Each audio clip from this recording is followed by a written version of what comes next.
Cinta Laura duta perempuan di kejuaraan basket dunia. Berita terkini seleb. Cinta Laura memiliki tugas berat menyukseskan kejuaraan dunia bola basket 2023.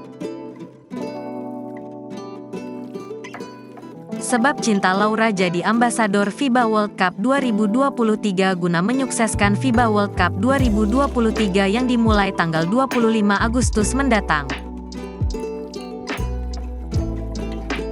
Indonesia jadi salah satu negara tuan rumah FIBA World Cup 2023, selain Filipina dan Jepang. Dan aktris Cinta Laura serta presenter Raffi Ahmad didapuk menjadi ambasador FIBA World Cup 2023. Sekretaris Jenderal Pengurus Pusat Persatuan Bola Basket Seluruh Indonesia, PP Perbasi, Nirmala Dewi mengaku penunjukan Cinta Laura mewakili perempuan